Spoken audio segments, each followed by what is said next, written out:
Um, let's see.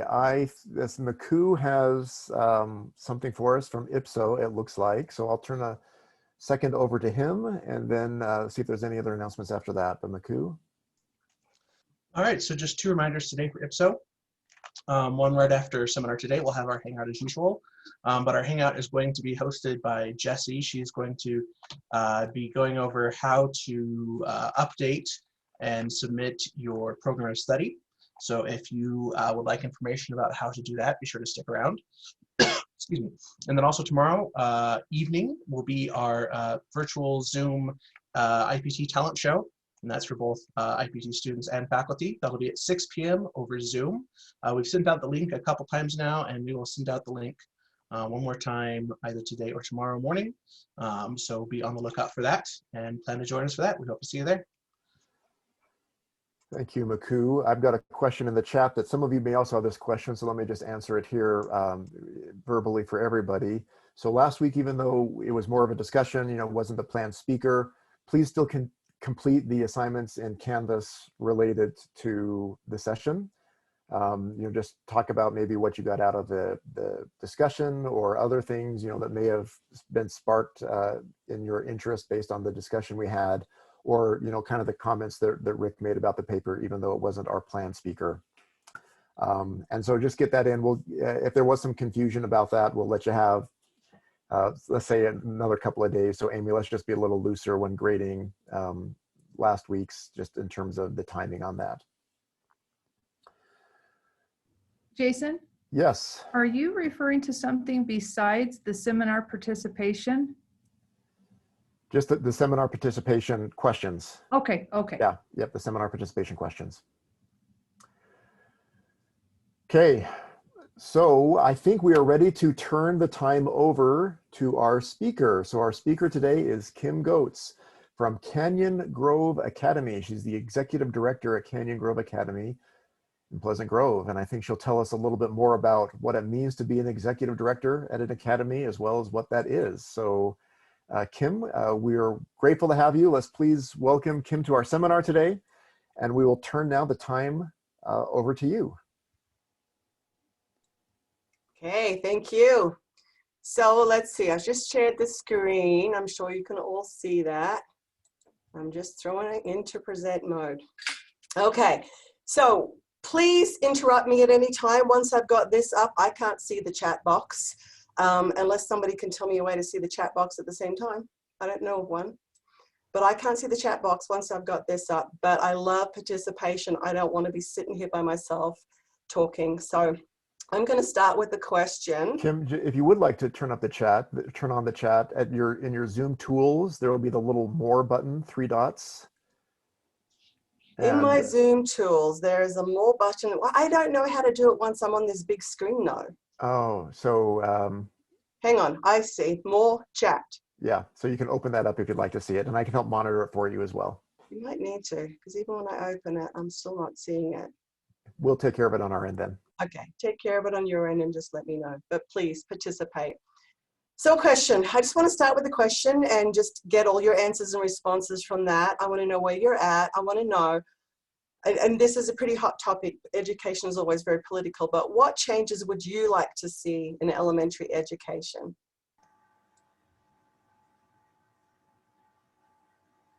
I think one thought might be to make it more decentralized, so not just government control, but like a community can decide maybe what they want. I love it, Steve. That would be awesome. We have in the chat, less class time, more recess, more student responsibility, more student pace, no homework, lunch before recess, more experiential learning, cross-group grading, movement, more basic mental health skills, specialized classes, a lot of good ideas, hybrid model, more hands-on, intergenerational learning, more in-class experiences. Oh, I love it. Those are awesome. Is anybody in the field of education?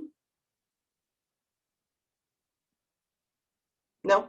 Yes? Rachel is. I see one nod. That's all I can see. I am. Yes? So I've got I am as well. Yep. Awesome.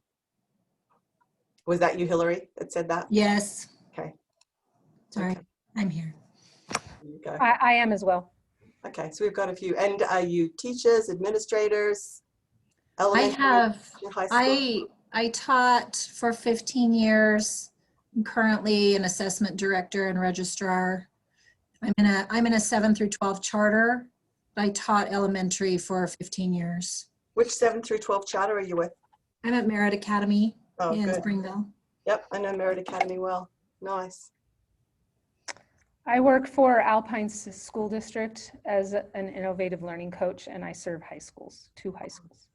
Nice. Thank you, Michelle. And then I think, Rachel, you were the other one, right?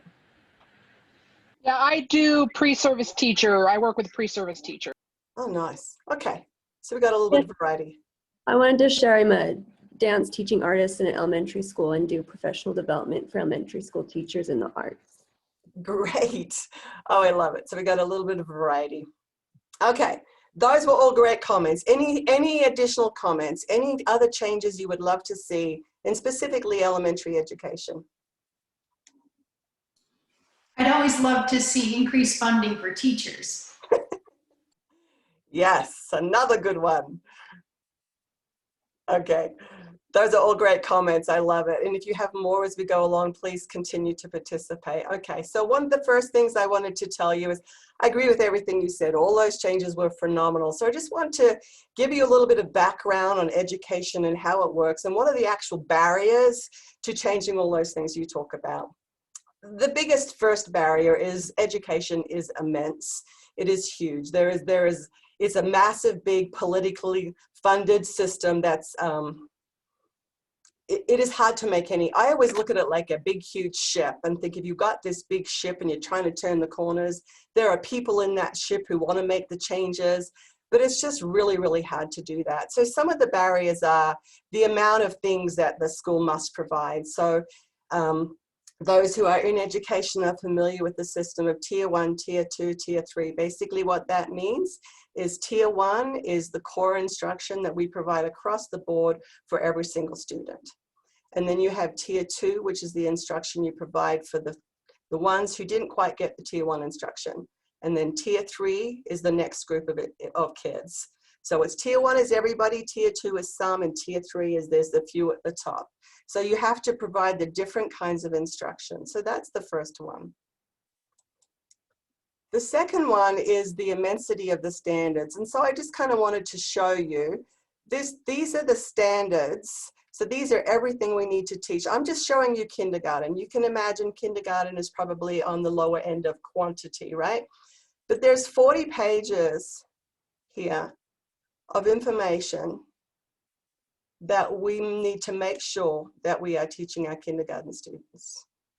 So there's just so much of it, right?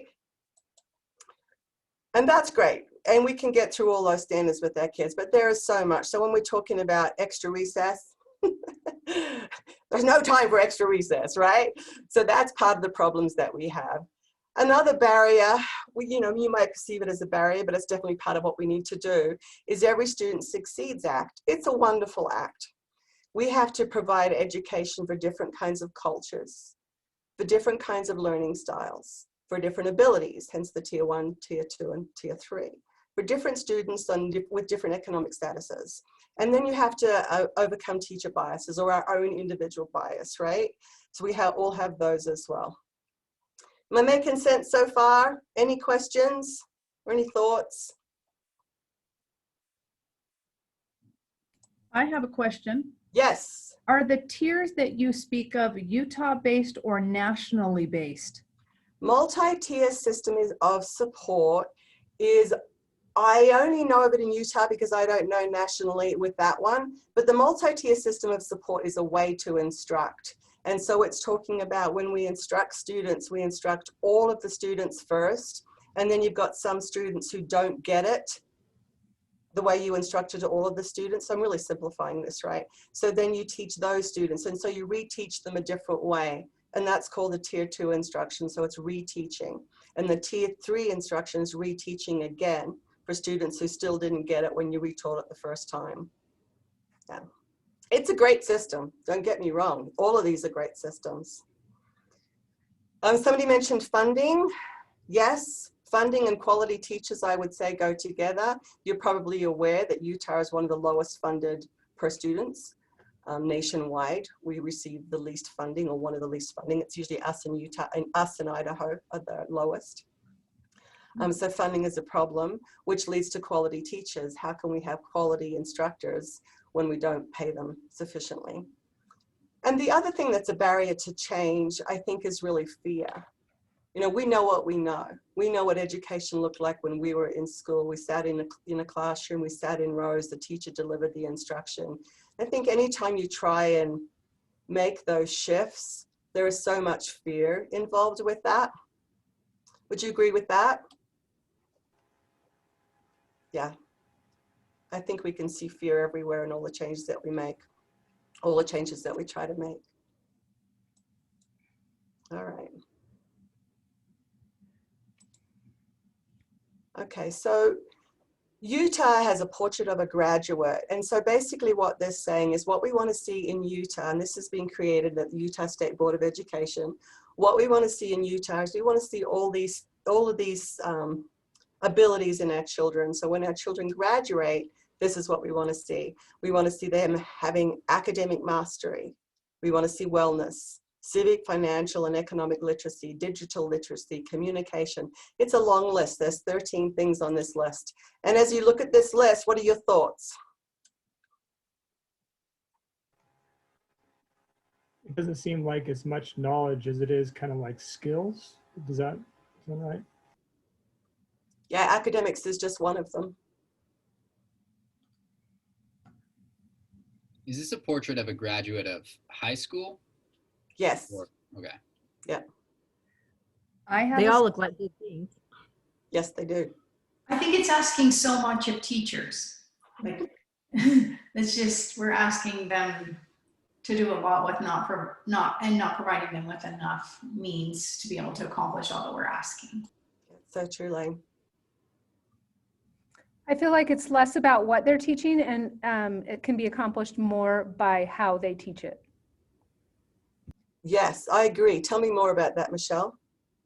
So I've talked about these with teachers, and a lot of times they're like, oh, you're adding something more to my list.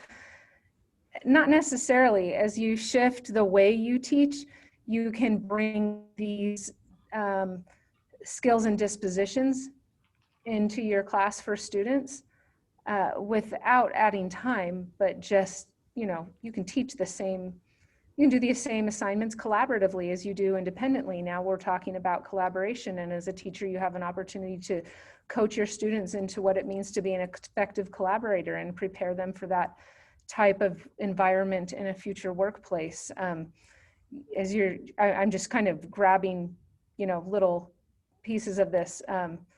Lifelong learning and personal growth, as students are struggling with a concept, your content area concept, you can talk to them about what it means to have a growth mindset and how we create a habit of lifelong learning.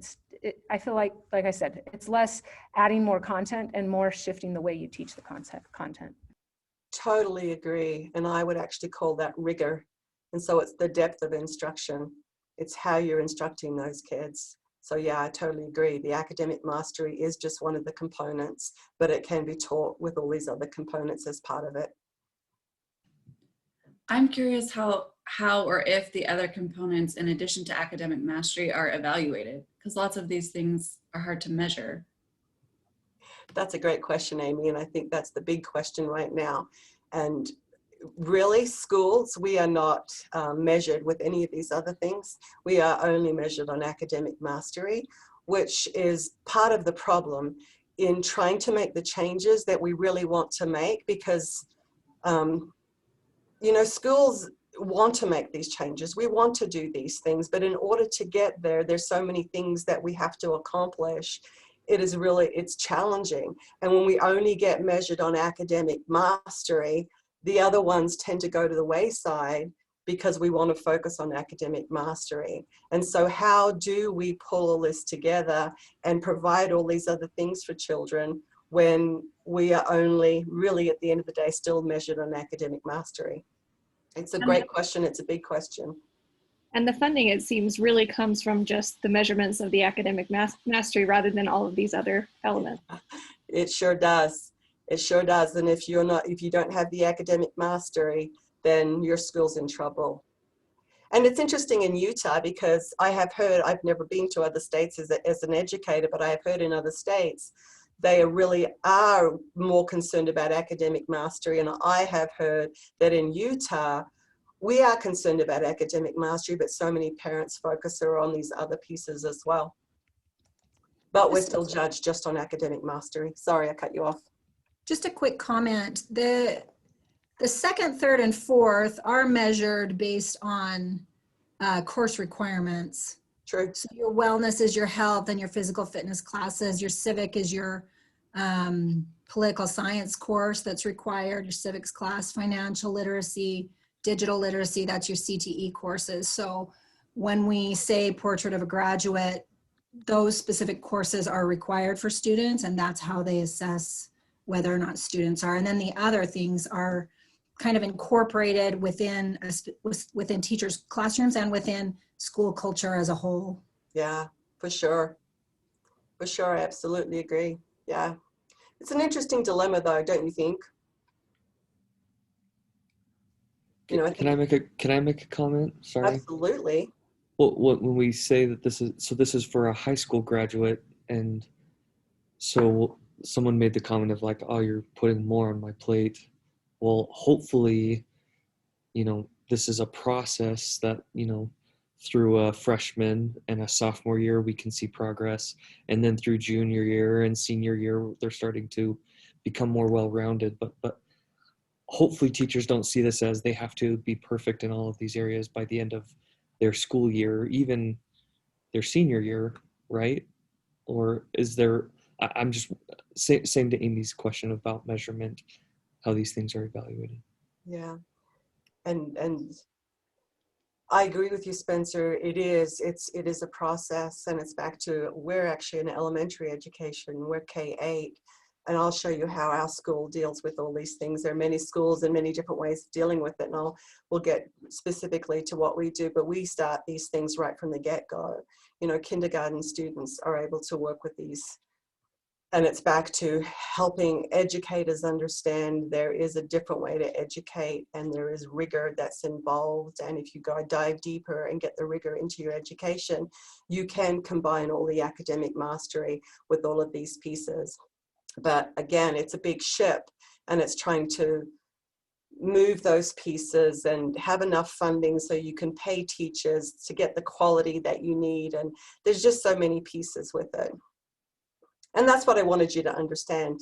I think it's easy for us to sit back and say, hey, education needs to shift. I sit back and say education needs to shift. But I think what I'm trying to paint for you is, hey, I want you to see, how big the picture really is and how hard it is to change those pieces. Any more thoughts on this one before I move on? Yeah, I was just going to say that this may be the requirements that, the state of Utah, or if there's other requirements that are national, would like students to meet when they graduate. But also these students, a lot of them, if they want to go to college, they have additional requirements they're putting on themselves, or, their parents are also putting on them to be able to continue on with their education. Things like sports and stuff are not even on here, but in terms of, you look at a high school senior's life, that may be a big part of it, or clubs or other extracurricular activities, in addition to service. I see that on here too, but things that they have that to them feel like requirements to continue to move on in their education as well. Yeah, no doubt. I agree, Melissa. And I think, this is the minimum. This is the minimum that we're looking at, but there is a whole will beyond that too. Okay. Oops, wrong button. All right, standardized testing only covers the first competency. I think we talked about that, so I'm going to skip that.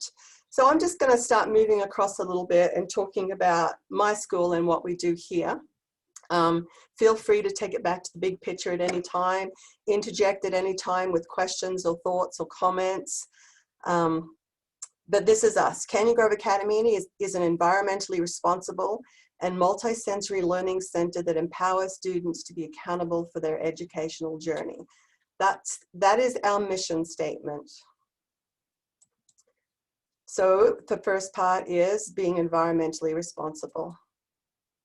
So this, my COVID project was starting a farm. So once COVID hit, you know, I can talk to you spiritually. I keep forgetting that part. I'm not used to that. I love it. So when COVID hit and all of a sudden all the kids left school and, you know, my staff were frantic doing all sorts of things, but I'm the principal. I deal with the student behaviors and the staff and all those things, and the students and the staff all left the campus. And so I was on this campus by myself. I'm sitting on 5 acres, and I looked out the window and went, what should we do? And the spirit hit and said, you need to build a farm. And I said, that's ridiculous. So I built a farm, and it's been the funnest thing. And it's been such a delight for the kids, and to see how the kids have benefited from this farm has been just amazing. So we have goats, we have pigs, we have chickens, we have rabbits, we have ducks, we have a big turkey, we have quail, we have all sorts of animals, and then we have all sorts of growing mechanisms as well. So I don't know if you know anything about permaculture, but we have hugelkultur mounds, we have ingrown systems, we have all sorts. I won't bore you with all the details, but you're welcome to come see our farm. But it's just been a delight to see you know, what Heavenly Father meant by that when he asked me to create a farm, and how the kids that are on campus, we don't have kids on campus every day. We're very unique in the way that we have a program that you're either on campus 1 day a week up to 5 days a week, and you kind of choose, and I'll show you a little bit more about that as we go on. But the kids who are on campus 5 days a week start the day with chores. When I first told a parent that, I kind of hesitated, like, we make your kids do chores, just didn't know how it was going to be taken, and they love it, and the kids love it. They came running out of the door in the morning to clean up the pig poop. I mean, seriously, but they have loved it. They each gravitate towards a different animal. It's kind of fun to see. We have a little girl who struggles with autism, and she was really struggling with relationships with other kids and had a tendency to be mean. She has bonded with our turkey. She and our turkey have become best friends, and the teachers have commented on the more she builds that relationship with the turkey, the kinder and gentler she has become with her classmates. I don't know how that translates, but she has figured it out. We have another child who lost a parent this year, and every day she comes to school 20 minutes early so she can spend 20 minutes outside loving on the farm cat, Lucy. And so they have relationships with these animals, and they are important to them. We've had animals die, which I didn't anticipate. I didn't think that through. And at first I was really worried about that. Phenomenal learning experience for these kids to go through that. And for my staff, mind you, as well. Some of the staff are more worried about it than the kids are. But then we have some animals with little disabilities. Like, look at this little piggy here. She is missing one of her ears. We love that. And our rooster friend up here, his tail is all bent and crooked. So that's Fernando. And we talk to the kids about, look, we're all individuals, and isn't this great? She is not perfect. She is not a perfect pig, but we love her. And just to go through all these experiences. And so the farm, and the kids now brag to their friends and saying, well, does your school have a farm? Your school's not as cool as my school. So we love our farm. It's been super, super fun. And this is part of the farm too, is the gardens. And so we grew a lot of things this summer, and just to see the kids out there, some kids had never even planted a seed, and to have them participate in planting the seeds and growing and gardening and harvesting and figuring out, well, this is a tomato too. Why is this tomato yellow and shaped like a pear? And, you know, going through all those experiences with them, it was great. And collecting the eggs was a huge hit too. And then this is 2 different size eggs. You see a duck egg and a chicken egg, and we actually have a quail egg as well. So lots of science that's going on in the garden. Just tons of different experiences. Steve, you had a question? Yeah, I was wondering if, like, there's some principles that you could explicitly say about this, like the law of the harvest, you can't just dump 1 million gallons on this plant in September. You have to water as you go and weed or whatever. Do you make those lessons explicit? Are they things that the kids are just kind of learning implicitly and they kind of learn on their own? What's the teaching there? It's a bit of both. We have specific farm classes. And so we have farm curriculum that we've now developed. We have a 3-year curriculum that rotates for the different age groups. And so they learn all those different things. For example, we had a garden bed. Actually, this one right here behind this boy, we had the garden bed that just simply wasn't growing. And we as adults kind of were like, oh, it's not growing. We'll get to it later. We'll figure it out. But then we had the kids do they would sample the different soils from different garden beds. And they figured out what was wrong with the garden bed. It was too acidic. And they were so excited that they solved the problem for Mrs. Goetz. And so things like that have been a great experience for them too. Yeah, it's been a lot bigger and a lot better than I had anticipated. Other part of our mission statement is to be multisensory. So we have a lot of that. And this is what I was saying about we have different programs. And so we are very unique in that we require kids to come on campus 1 day a week, and we provide them things to do at home on the other days. But then they have choices. The Innovations is a half-day program, Discovery a different one, Epic Day is a full day, Adventures is a 5-day on campus, and then Spark is another 1 day. I will talk more about each of these programs, but it adds up to ideas because we thought we were kind of cool doing that, right? Okay, so our Innovations program. Innovations includes the farm, and so a family will sign up their kids to come and participate in the Innovations program. As I said, they'll come that half day. They will do farm, they will do maker spaces. We have a woodworking maker space that we're building. We have an arts and crafts maker space. We have a space center. So we see down here this picture of some of my staff running missions with the kids, and that's very science-based. They have problems that they need to resolve, so it's all about communication, collaboration, so there's your other skills in there. We have a smart lab, so it has the 3D printer and all the electronics and all those pieces in it. We do music classes, and then we have theater performances as well.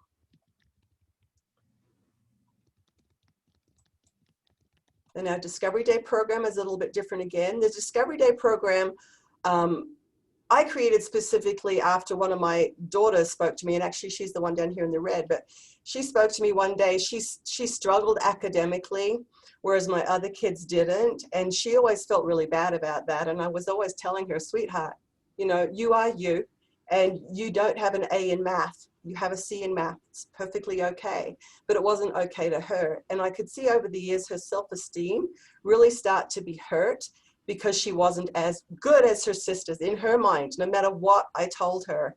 And so I went, you know what, we need to help these kids find themselves beyond just academics.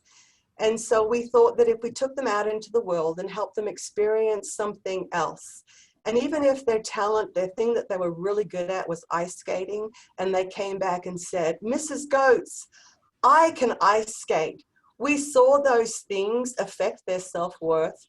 And then they started to increase in the academics because their self-worth was there as well as a foundation. And so we saw lots of improvements with this as well. So we take them out, we get them to explore all sorts of things. It's a 4-week process, so they don't just ice skate once and fall down.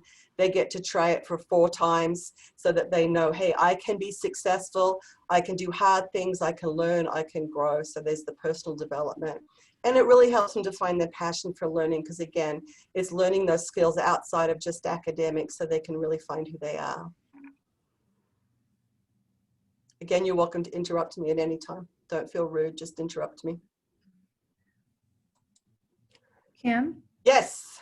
Are you, what inspired, did you by chance have experience in a different school that inspired this kind of school and how you created it? Because it's fabulous. Oh, Karen, thank you. I pray a lot, Karen.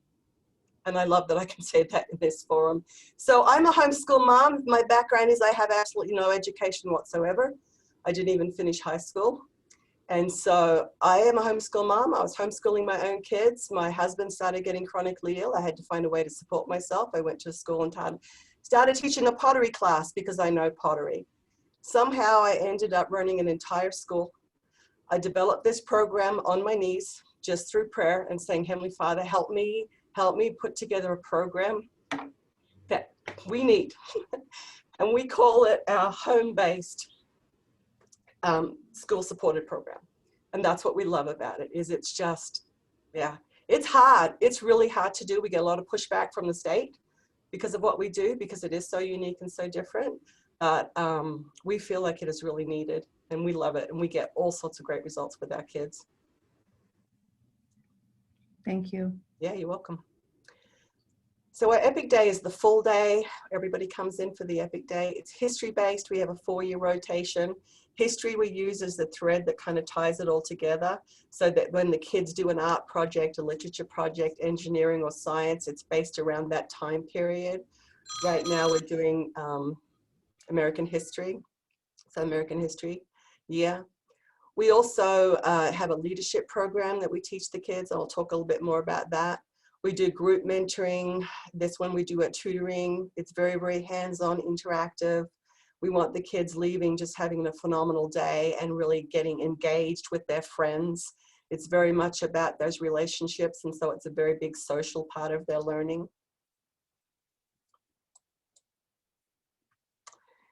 Adventures is a new program we've just developed this year. It's 5 days a week on campus, so we do have kids that are on campus. We have about 50 kids on campus every day of the week. And it encompasses all the other programs. So Adventure Kids do Innovations one day, they do Epic a different day. So it encompasses all of the programs together. This year we also developed an Adventures at Home program, and you can see these kids at home sitting at the kitchen counter, and on this screen is our video content. So we created content that for the Epic Day and for other subjects too, we created content that we send home. And so we were very adamant, and we wanted it to be high quality. We didn't expect our regular teachers to do it because we felt like it was just too much work on them.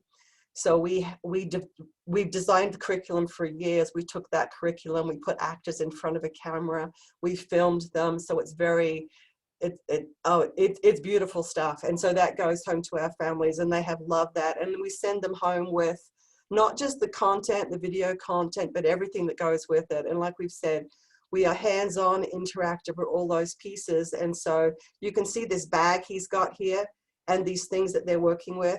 All of those things we sent home. So we have a big, huge double classroom that's full of just the stuff. Last week I was helping them pack kits. I was packing pretzels, counting out 9 pretzels, putting them in a bag, and those pretzels were going home to make log cabins. And so things like that, we provide everything for our families. And so these mums are at home working hard, and so they can pick up this whole kit, and it's got everything down to that one raisin that you need for this science experiment. So they pick up that kit, they take it home, they open it, they watch the video, and they can just do it. So it's been great. We've got some great reviews.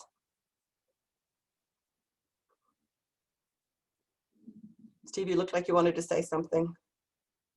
Just curious if you have a way of them sharing what they've created with other students or with their teachers. Yes, we do. So we have multiple locations. We have a location in Logan, down to Springville, out to Tooele, and a few in between. And each of those locations have a Facebook group. And so on that Facebook group, we ask the kids, and obviously their mums, to take pictures of what they're doing or take a video of what they're doing and share it with their peers. We also, the teachers also jump on Zoom, and we use Zoom a lot, and so that they can share with their peers that way. You'll often see kids coming on campus with stuff that they built at home too, which is kind of fun. So yes, we very much encourage, we use positive peer pressure is what we say. And it always encourages the kids to learn as they see their peers learning along with them. We also have a question, Kim, from Eliza. Yes, Eliza. Hi, so I was wondering, how do you train your teachers to be that involved in all the activities that you do, but also to accept a different curriculum? Because I think college do not prepare you for a different curriculum experience. So how do you train your teachers? Yeah, Eliza, that's a phenomenal question. We work as a team, and so no one teacher is meant to do everything. And so we have lots of PLCs. so teachers working together. So for example, the Adventures curriculum, the EPIC curriculum, any of the curriculum, we actually created at the top. And so I designed the curriculum and say, this is kind of what I want the curriculum to look like. We have a team who develops the curriculum. And then we have somebody else who films the curriculum, for example. And then we have somebody else who delivers the curriculum. And then we'll have somebody else, perhaps, and depending on the situation, who follows up and dives deep into the data to see where the kids are learning and how they're learning and if they're learning, so that we can provide those multiple tiers of instruction. So yeah, we work as a team. We never work as an island. And we're all about collaborating and communicating ourselves. How do you get your funding for this awesome project? It's publicly funded. It's a charter school, so we're publicly funded. So it's the same public education that, yeah, other people have. What's the enrollment process? Jump on the website and enroll. Yeah, canyongrove.com. Kids enroll there. We have, like I said, we have multiple locations throughout the state. We only have 650 kids because that's all we're allowed to have.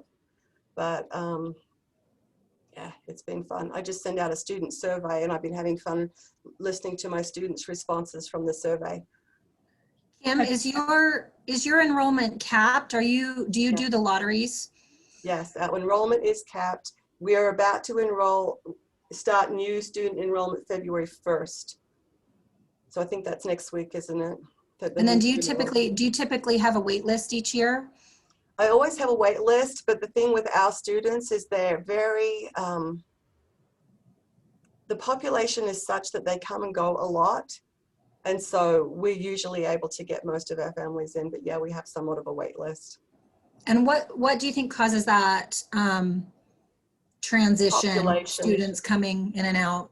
It's the population. A lot of our families that we have homeschooled in the past. Okay. And so, you know, if life changes, if there's a life event, if there's a new baby or something, they'll put their kids in the local public school instead of in our program, because the local public school isn't as parent intensive as our program tends right. to.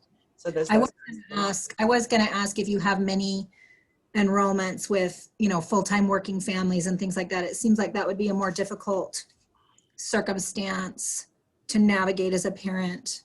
It is definitely a more difficult circumstance to navigate as a parent, and we will talk to parents about that just to see if it is a good fit for them, because it's not just about the parents, it's about the students.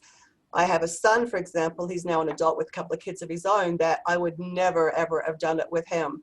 But now I have 4 daughters. I'm a full-time employee. My husband is disabled, and my 4 daughters are at home, and they're perfectly able to do these things by themselves. And so it depends on a person's situation. Of course, they're not kindergartners, so you know. Right. Yeah.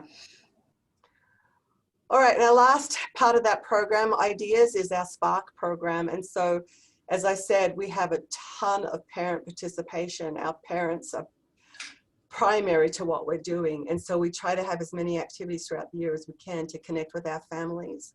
We provide service opportunities too, and try to support each other through that as well. We have summer and evening programs. This year I've been learning a lot. Sourdough bread. Everybody wants to learn how to make sourdough bread. And so I put classes together to teach my families how to make sourdough bread. Just things like that. We try to provide as much for our families as we possibly can. And then field trips. We're field trip crazy. This middle one is a field trip. We go to field trips, well, we did before COVID, every single week. And families sign up. And so it is a caregiver, a student, and younger siblings. So we go with a whole bunch of strollers to our field trips. Because, as I said, lots of parent participation. And then we empower students to be accountable for their own education. And as I said, all of those USB skills we were talking about, we start that in kindergarten. Parents, again, I keep talking about that, but that's a big part of our team. Our team is a 3-way team. It's not just the student and the teacher. It is the student, the parent, and the teacher. And we work together. We'll work together at the beginning and do a student education plan. We discuss with the parent their particular needs for their child and try to work that in so that we can individualize their education based on their needs. The homework that we send home for families to do with the math and the language arts in particular, we assess ahead of time and do an evaluation just to see what kind of family environment there is at home. What is the way that this student learns? Do they learn best hands-on, or are they happy with just a workbook with colored pages? And so we do that first, break it down, and that's the homework that we send home, is based on the needs of the family and the needs of the student. We don't want it ever to become a stressful situation at home, because then that stops learning for the student. And that's why we're so much concerned about our parent, and why I do crazy things like sourdough bread lessons. That's not for the students, that's for the parents. And we do a lot of, and we're planning on doing a lot more of education for our parents on how to support your child's learning needs and developmental needs, so that they are more, can be more involved in their learning and understand the needs of their particular child. Our teachers, I tell them right from the get-go, you know, your role is very different than what you've done in the past. If you've taught in a classroom in the past, now you work just as much with a parent as you do with a child, and some days you're the parent counselor. You know, so it's a very, very different, very diverse role. Okay, our leadership. Any questions? Yeah, I just had a question around, so that parent-teacher relationship, right? So obviously, if your role is around the student and the teacher, that I mean the parent and the teacher, it's very like holistic. But does that put a lot of pressure on your teachers, like, because it's like obviously their role, you know, around teaching parents is a bit different to teaching children, right? Like, it's like, you know, supporting parents with supporting their children's learning, that's a little bit different. So Sure is. I guess are they a bit more, you know, prepared for that parent, you know, to be sort of like a parenting advisor? Yeah, for sure. Well, first thing, I love your accent. Hello, that's an awesome accent. Second, yeah, and that's part of our training with our educators, and that's where I say we work as a team, because we've got people who work specifically just with the kids because that's their talent, right? And then we've got other teachers who work more with the parent than with actually the student. And then we've got other ones who are phenomenal at diving into the student data and assessing what that student really needs. And then we all communicate with each other. And then we meet with the parent based on everything that we've gathered together. So yeah, it's a very, very different role. Okay, I see I have 5 minutes left. Sorry, I cut somebody off.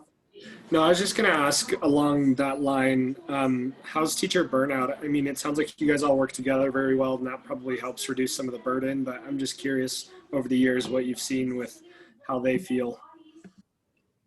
We have tended to keep most of our teachers, so I'm hoping our teacher burnout isn't, you know, this year, yes, this year has been nasty, and so everybody struggled, but no, I think because we work as a team, and I'm developing a software right now to help with the teacher burnout as well, because there are so many, we have multiple spreadsheets, because we're collecting data from here, we're collecting data from here, we're doing this, we're checking attendance.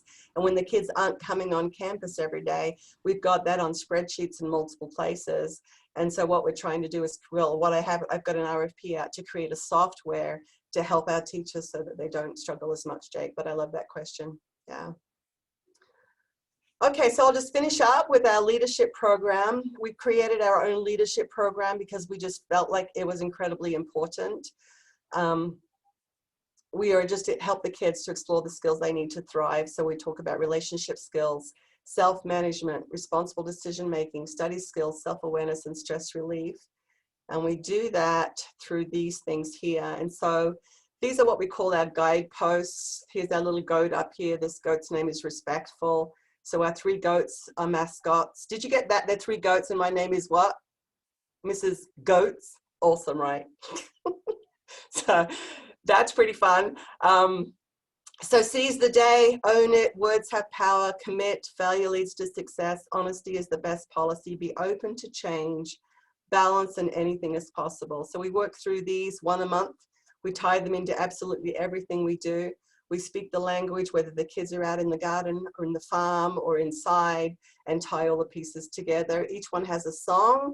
I am really blessed with the fact that we had a staff member who, she wrote these songs. She prayed every single song, over every single song she wrote. She wrote them and she brought them in and played, and we all cried because you could feel the spirit from every single one of them, which we love. So that was phenomenal too. And then of course, we're all about individualized learning. That's where it's at. And I think a lot of you have made the comment that kind of points to the direction of, yeah, this is really hard. This is really, really hard to do. It's hard to do. I get a lot of pushback from the state because they don't understand how we can do all these things, but we do it. We pull it off, and we do it because we have parents who really, really care about their kids. And so, you know, that's what it's about at the end of the day. This is a picture of our resource library. So these are some of our resources, and they're all packaged in kits. And so if Johnny comes to you and says, Mom, I really want to learn more about dinosaurs, you can come into the resource library and it's all there ready to go, that dinosaur kit. So you don't have to research and find out. We've got it available for you. And so we try to cater to, like I said, the individual needs of all of the kids. And of course, like me, that's your why too, right? It's all about the kids at the end of the day. And there's some of my kids at the school, and there's my 4 beauties at home. We just finished right on time. Check that out. I've got a few minutes for questions, and then I won't hold you up. Any questions or thoughts or? I'm curious as to the pushback you get. You mentioned a couple of times you get a pushback from the state, and I'm familiar with how they can do that. I'm just wondering what they're pushing you on. What? What they're pushing you on. Oh, Hillary, you and I could talk a long time about that. Right now, they're really pushing me on because they're saying you're a homeschool program. And I'm saying, no, I'm not a homeschool program. And this is the law, and these are the reasons that I'm not a homeschool program. Is it the attendance? Is it they want to see they're building more? No, they just need to understand the program more. And I keep telling them, if you would come, and that's why I started with fear is such a big factor. It's such a big barrier to change, because the state board members that I've been able to sit down and have a long conversation, or even come to my school and see what we're doing and see how we're doing, they grasp it and they say, oh my gosh, Kim, this is it. You've got it. This is the program that's working. This is what individualized education is supposed to be. But it's the other ones who don't want to take the time and who really are fearful of something new. It's in its standard, but yeah, Hillary, call me. I'll talk you through the whole dang thing. Can you give us a little insight into your hiring process? It seems like you need teachers that are willing to go outside of the box, willing to collaborate. Can you just talk us through what you look for in teachers when you hire them, and kind of how that's gone or maybe evolved over time? That's a great question, Devin. We have many different roles, and so that's a hard one to answer because I don't have a whole lot in the way of a traditional classroom. I have 3 semi-traditional classrooms that we have semi-traditional teachers in. Anything else is I have teachers who love data, and so I hire them specifically to dive into that data and tell me how to increase our math scores or our language arts scores. I have teachers who come and specifically to teach the kids about the farm. I have teachers who teach specifically the music class. So we've got all sorts of comings and goings. You know, we have some part-time employees, some full-time employees. We've just got a big, huge range. I have a question. Yes. In terms of equity, is there a place at your school for students that don't have that kind of home support? So many students in our mainstream education just don't have that. It's very true, and yes, we do. We have a 5-day-a-week classroom, and the kids come on campus 5 days a week, and they fit perfectly in there, so yes. What about the parent involvement requirement? How does that work for students that don't have that? We understand that not all parents can be as involved, and that's why we created the 5-day-a-week program, so that's just a drop-off, pick-up. It doesn't need to be as much parental involvement. And that is my parents who work full times or broken homes or whatever the situation might be. All right, we are going to have to end the conversation there. It's always a shame to cut off such a good conversation, but we understand there are other commitments everyone has, probably including Kim, but we really thank you so much, Kim, for your time. Thank you. Thank her as a group for her efforts. Appreciate the conversation and the very provocative and